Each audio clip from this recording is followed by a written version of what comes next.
I'm Fiona Grant, 30 years old. I poured my heart into planning my mom's birthday party at a historic mansion in Savannah, Georgia, every cent, every detail, all on me. I thought it'd be the night my family finally saw me. Instead, they handed out custom t-shirts. Everyone got one. Mine it read, "Biggest disgrace to this family," in bold black letters. My sister smirked, tossing it across the table. "Lighten up, it's just a joke," she said. My mom laughed softly like it was nothing. My dad gave a half shrug, avoiding my eyes. My brother chuckled, sipping his drink. Even my aunt clapped like it was the punchline of the year. I didn't yell. I didn't cry. I folded the shirt, set it beside my plate, and forced a smile. My hands shook as I reached into my bag, pulled out a stack of papers, thick, official, important. All eyes were on me now. I held them up, tore them in half, slow and deliberate, page by page. The room went quiet. My sister's smirk faded. "What are you doing?" she snapped. I didn't answer. I dropped the torn papers on the table, turned, and walked out. The mansion's heavy doors creaked behind me. An hour later, my phone started buzzing, calls, texts, voicemails, one after another. They'd read what I destroyed. They knew. And they wouldn't stop calling. Do you think I did the right thing? Comment your thoughts below. Growing up in our suburban Atlanta home, I was the odd one out. My sister Trisha, 5 years older, was the golden child cheerleader, prom queen, married by 25. She's going places my mom Susan would beam, pinning another of Trisha's awards on the fridge. My brother Kevin, 2 years older, could do no wrong. He'd crash his bike, skip school, flunk tests, and my dad David would just ruffle his hair. "Boys will be boys," he'd say. Me, I was the afterthought. At 10, I won a science fair. Mom barely glanced at my trophy. "Don't get cocky, Fiona," she said. Dad nodded, eyes on his newspaper. Trisha smirked. "It's just a kids' contest." Kevin laughed, tossing his football. Their dismissal stung, but I swallowed it. By high school, I learned to stay quiet. Trisha got a car for her 16th birthday. I got a lecture about responsibility. Kevin got new sneakers every season. I wore hand-me-downs. I studied harder, joined debate club, earned scholarships. Overachiever Trisha would scoff like it was an insult. Mom and Dad never showed up to my events, too busy with Trisha's pageants or Kevin's games. My Aunt Joyce, Mom's older sister, would sometimes pat my shoulder. "You're doing fine, Fiona," she'd say, but it felt like pity. I craved their approval, but it never came. College was my escape. I moved to Athens, Georgia, studied event management, and threw myself into internships. I planned galas, weddings, corporate retreats, each one sharper, bigger, better. By 25, I started my own company, Coastal Events. It grew fast: corporate clients, celebrity weddings, festivals. Within 5 years, it was worth $20 million. I didn't brag. I didn't need to. But I still sent money home.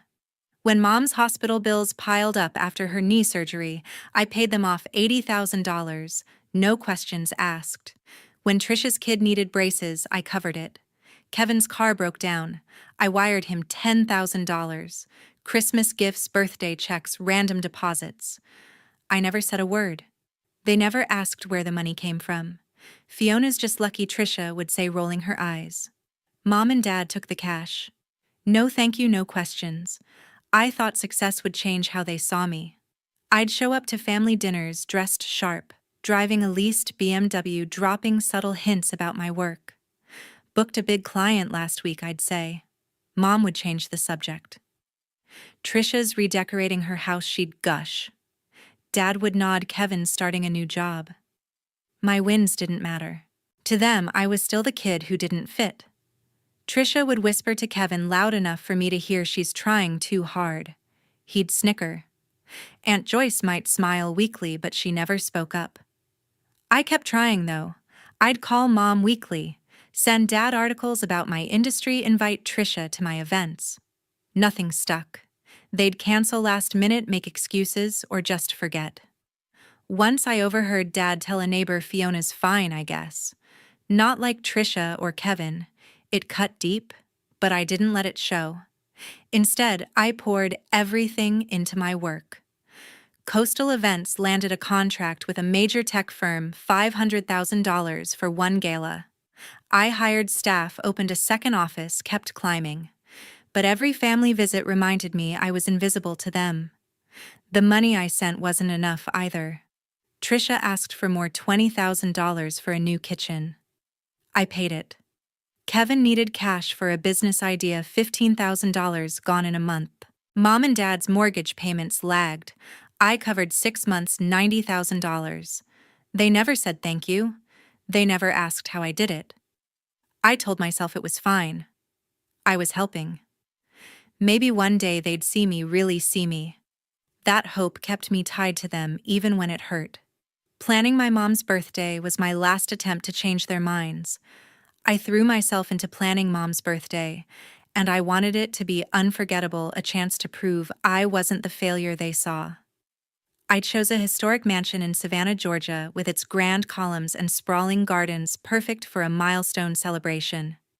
My company, Coastal Events, handled every detail. I booked a caterer for a 5-course dinner, hired a jazz quartet, and arranged a custom cake with Mom's favorite lemon cream. I spent weeks curating a guest list, family, old friends, neighbors, over 100 people. The budget hit $75,000, all from my pocket.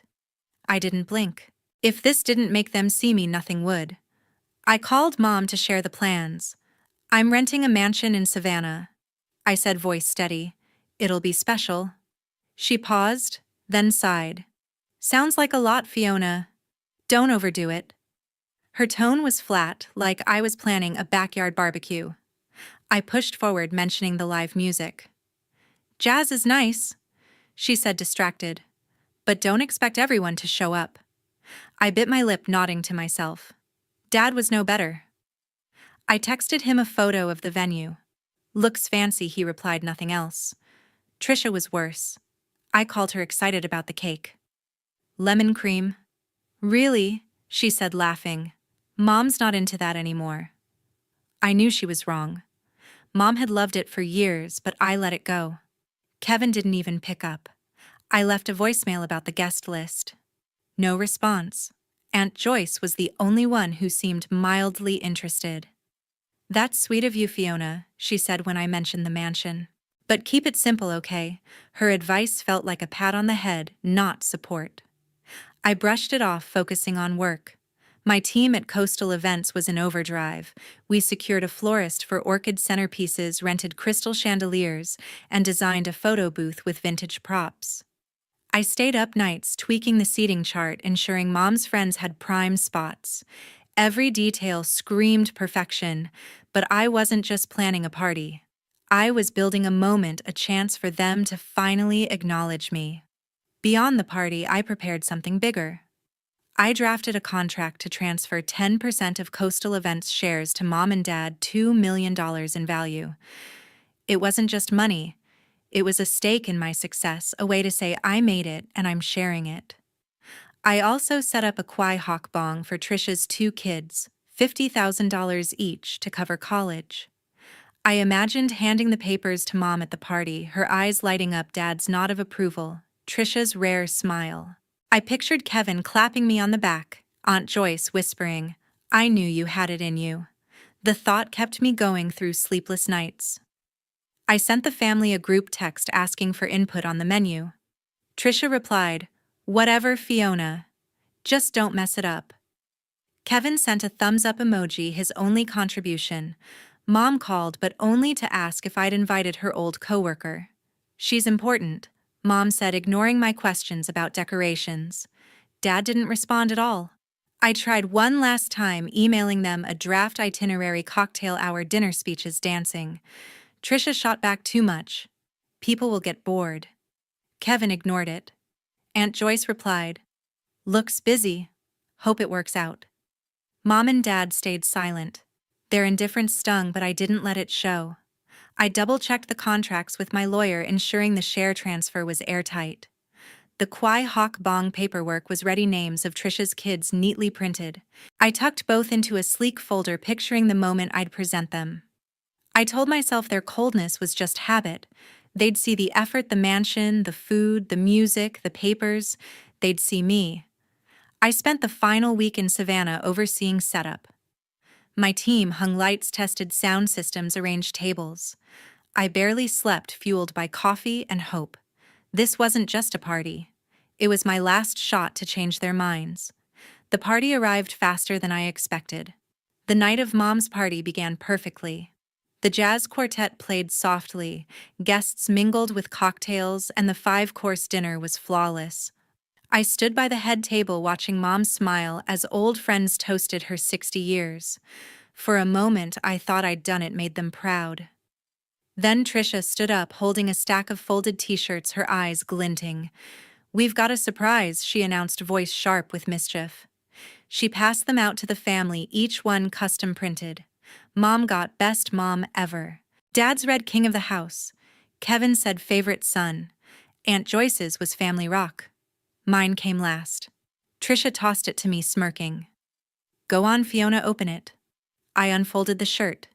Black letters screamed, "Biggest disgrace to this family." The room froze. Laughter broke the silence. Susan chuckled first, covering her mouth like it was a playful jab. David's low laugh followed his eyes darting away. Kevin shrugged, grinning as he leaned back in his chair. Aunt Joyce clapped, nodding like it was the best joke she'd heard. Trisha stood proud, arms crossed. "Relax, Fiona, it's just for laughs," she said, her tone daring me to react. Guests shifted uncomfortably, some forcing smiles, others looking down. My chest tightened, but I didn't flinch. Years of their dismissal, Trisha's sneers, Mom's indifference, Dad's silence, Kevin's apathy flashed through me. This wasn't a joke. It was their truth. I set the shirt on the table, my hands steady despite the heat rising in my face. "Funny," I said, my voice calm, almost cold. I reached into my bag, pulling out the folder I'd prepared, the contract for $2 million in company shares, the Qui Hoc Bong for Trisha's kids, $50,000 each. I held it up, letting them see the crisp official pages. Trisha's smirk faltered. "What's that?" she asked, leaning forward. I didn't answer. Instead, I gripped the folder, tore it in half, then again and again. The ripping echoed in the quiet room. Pages fluttered to the floor. Susan gasped, her hand dropping. David's jaw tightened. Kevin sat up, eyes wide. Aunt Joyce stopped, clapping, her face pale. Trisha stepped closer. "Fiona, what the hell?" she snapped, voice shaking. I kept tearing, slow and deliberate, until the papers were confetti at my feet. The guests stared, some whispering, others frozen. I looked at Trisha, then Mom, then Dad. "You think I'm a disgrace?" I said, my voice low but clear. "Fine. Let's see how you do without me." I dropped the last shred, turned, and walked toward the mansion's heavy doors. Trisha called after me. "You're overreacting." Mom's voice cracked. "Fiona, come back." Kevin muttered something I didn't catch. Dad said nothing, his chair scraping as he stood. Aunt Joyce reached out. "Wait, honey." I didn't stop. The doors thudded shut behind me, muffling their voices. I stepped into the cool Savannah night, my pulse pounding but my mind clear. I'd spent years chasing their approval. No more. The drive back to my hotel was silent, my phone still in my purse. I didn't check it. I didn't need to. I knew they'd realize what those papers were, the shares that could have secured Mom and Dad's future, the Qui Hoc Bong for Trisha's kids. They'd see what they'd thrown away. I pulled into the hotel lot, parked, and leaned back in my seat. For the first time in years, I felt light. Not angry, not sad, just free. By morning, I had 20 missed calls and a flood of texts. Trisha's came first, a voicemail dripping with venom. "You think you're clever, Fiona, ruining Mom's party like that? You're pathetic." I deleted it without a second thought. Susan's message was softer but sharp. "Fiona, we need to talk." "Those papers? What were they? Call me?" David's text was blunt. "You went too far. Fix this." Kevin sent a single line. "Nice stunt, Fiona. Real mature." Aunt Joyce left a voicemail, her voice shaky. "Honey, I didn't mean to laugh. Let's sort this out. I ignored them all, my screen glowing with their panic. They'd pieced together what I'd torn up. A guest had gathered the shredded papers, $2 million in company shares for mom and dad, $50,000 each for Trisha's kids' college funds. Trisha figured it out first, probably when she saw the letterhead of my lawyer's firm on a fragment. She didn't call again. Instead, she took to social media. Her post on Facebook was public tagged, with my name, Fiona Grant. The drama queen ruined our mom's 60th birthday with her tantrum, tore up important papers just to make a scene. It racked up likes from her friends' comments calling me ungrateful and spoiled. I scrolled through it, my stomach tight, but I didn't respond. I'd learned long ago that arguing with Trisha was like shouting into a void. Susan and David didn't bother with phones anymore. They started talking to anyone who'd listen, neighbors, cousins, mom's book club. Fiona's always been dramatic. Susan told her friend over coffee loud enough for it to spread. She lost it at the party, destroyed something important. David nodded along at a family friend's barbecue, adding, "She's got no respect. Never has." Their words filtered back to me through a mutual acquaintance who texted horrified, "Your parents are saying you had a breakdown." I stared at the message, my jaw clenched. They weren't just upset. They were rewriting the story to make me the villain. Kevin piled on, texting me again. "You embarrassed us all. Why can't you just be normal?" His words stung, but I didn't reply. Trisha's posts kept coming. She shared a photo of the t-shirt captioned, "This was a joke," but Fiona made it all about her. Typical. Her followers ate it up, leaving laughing emojis and comments like, "What a mess." I watched the notifications pile up, each one a jab, but I stayed silent. My phone rang again. Susan, then David, then Aunt Joyce. Voicemails stacked up. Susan's tone shifted to pleading, "Fiona, we didn't mean it like that. Call us back." David's was gruff. "You can't just walk away like this." Joyce's was gentler. "We're family, Fiona. Let's fix it." Kevin sent another text. "You owe mom an apology." I powered off my phone, the screen going black. Their desperation wasn't about me. It was about what they'd lost. Those papers weren't just gifts. They were lifelines. Mom and Dad relied on my money to float their debts, $90,000 for their mortgage alone last year. Trisha's family leaned on my checks for extras like her kids' private school fees. Kevin's business ideas burned through my cash. They never thanked me, never asked how I managed it. Now with those papers gone, they saw the hole I'd been filling. But instead of owning their part in that cruel joke, they doubled down, painting me as the problem. Trisha's posts got bolder, accusing me of sabotaging the family. Susan and David's rumors spread wider, reaching my old high school friends. Kevin's texts grew sharper. "You're selfish, Fiona. Always have been." I didn't cry. I didn't rage. I sat on my hotel bed, staring at the ceiling, feeling the weight of their words but refusing to carry it. They'd shown me who they were again. Their calls, their posts, their rumors weren't apologies. They were demands, deflections, guilt trips. I'd spent years giving them everything, hoping for a scrap of respect. Now they'd lost more than papers, they'd lost me. A week after the party, Inkier magazine published a feature on me. A journalist had reached out months earlier, impressed by coastal events' rise. I'd hesitated, not wanting to seem boastful, but after the t-shirt stunt, I agreed to the interview. The article dropped online, titled "Fiona Grant, the event planner who built a $20 million empire." It laid out my journey, starting with nothing, building a company that handled high-profile galas, and quietly supporting my family for years. It detailed the $80,000 for mom's hospital bills, $20,000 for Trisha's kitchen remodel, $10,000 for Kevin's car, and countless other payments, none of which they'd ever acknowledged. The reporter didn't mention the party. I'd kept that private. But the truth about my contributions was now public. The response was instant. My inbox flooded with messages from strangers, entrepreneurs, single moms, People who'd felt overlooked by their families. "You're an inspiration," one wrote. Another said, "I cut off my toxic relatives too." Social media buzzed. A Twitter thread about the article went viral with thousands of likes and retweets. "Fiona Grant deserves better," one user posted. "Her family took her money and called her a disgrace unreal."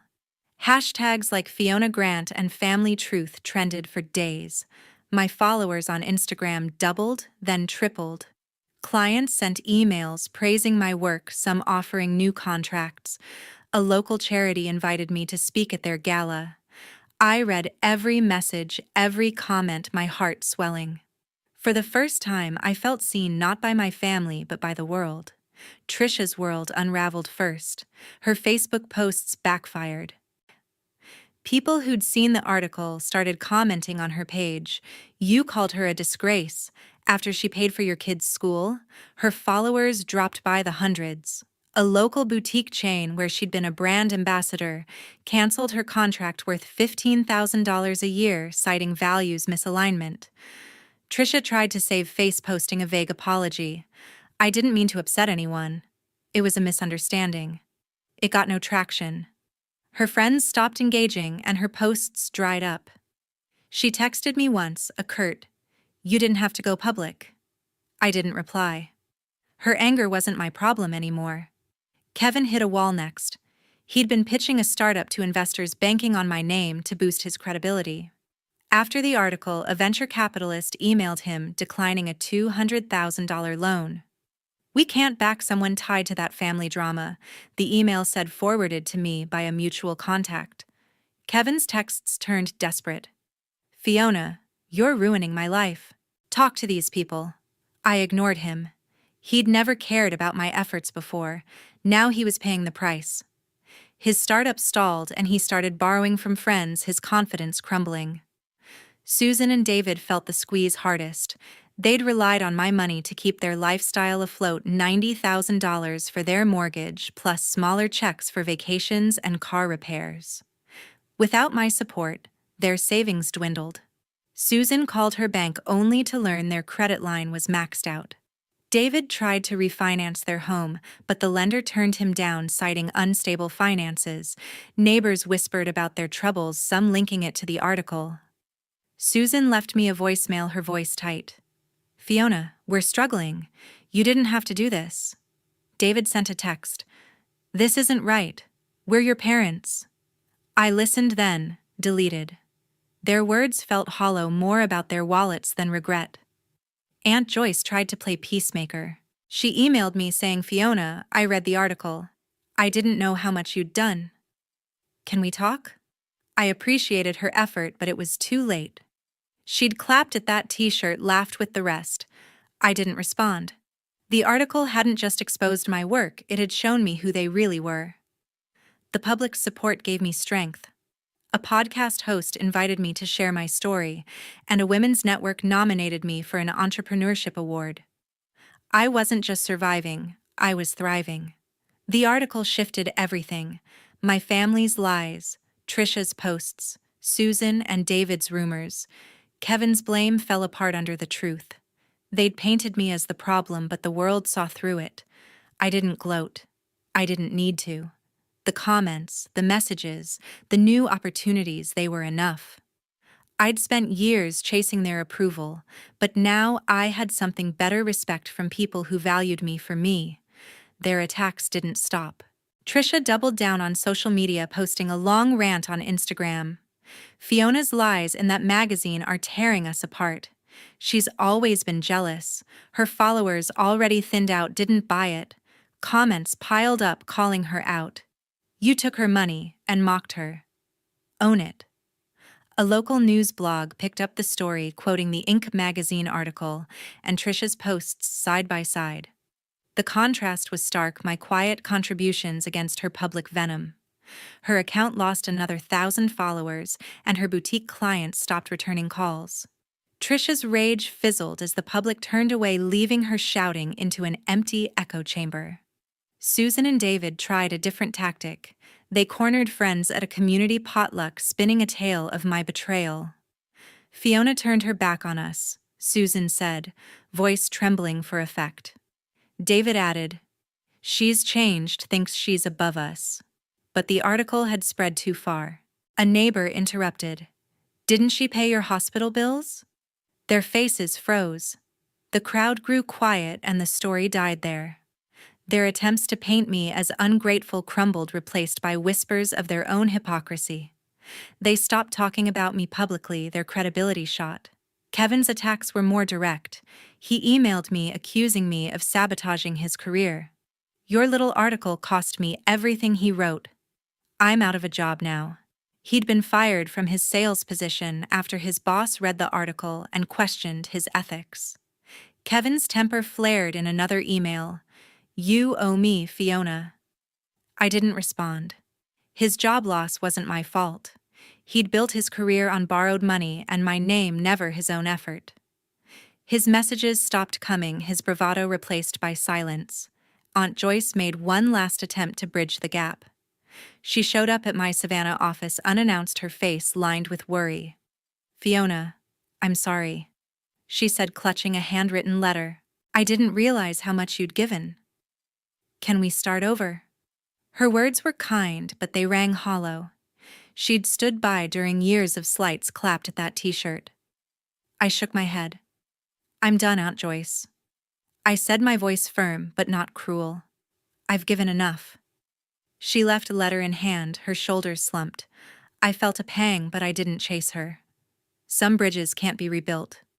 Trisha's life unraveled further. Her husband, tired of her public outbursts and mounting debts, filed for divorce. The settlement left her with little, her brand deals were gone, and my financial help was a memory. She moved into a smaller apartment, her social media now private. Kevin struggled too. Without my cash to prop him up, he couldn't land another job. His startup dreams faded, and he took a part-time gig at a car dealership, barely scraping by. Susan and David faced the worst. Their savings drained, they put their Atlanta home up for sale. The realtor's sign went up last month, a stark symbol of their fall. They downsized to a condo, selling heirlooms to cover bills. I heard this from a cousin, not them. They never reached out again.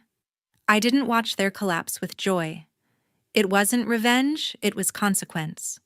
I'd spent years propping them up only to be mocked. Now, without me, their lives reflected their choices. Meanwhile, I thrived. Coastal Events landed a new contract, a $1 million festival in Miami. I hired 10 more staff, opened a third office, and spoke at a national conference. My inbox stayed full, not with family demands, but with invitations, podcasts, panels, even a book deal offer. I bought a small house by the coast, a place that felt like mine. Mornings started with coffee on the porch, the ocean breeze carrying no guilt, no expectations. 2 years later, I stood taller.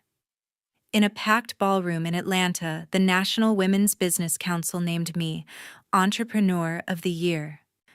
The crowd, 500 people from CEOs to startup founders, rose to their feet, clapping as I stepped to the podium.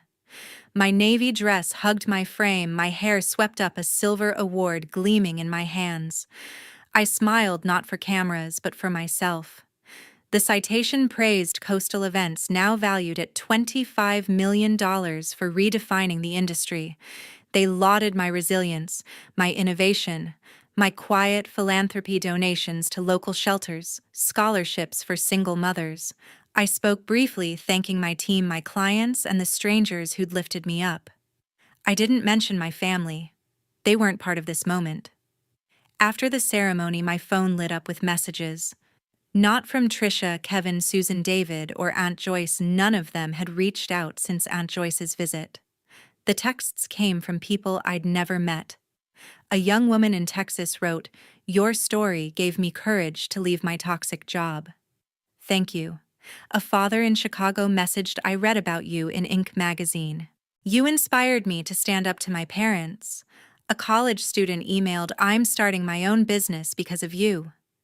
Each note felt like a spark warming a part of me I'd thought was gone. I saved every one, rereading them on quiet nights, a reminder that my worth wasn't tied to my family's approval. I'd heard bits about them mostly through distant cousins. Trisha was rebuilding working a retail job after her divorce, her social media silent. Kevin had moved to a smaller town taking odd jobs his startup dreams abandoned. Susan and David settled into their condo living modestly, their social circle smaller now. Aunt Joyce sent a Christmas card last year signed only with her name. I didn't respond. Their lives had moved on, and so had mine. I didn't check their updates anymore, didn't wonder what they thought. Their voices, once so loud in my head, had faded to nothing. The award wasn't the only milestone. Coastal Events expanded, securing a $2 million contract for a national music festival.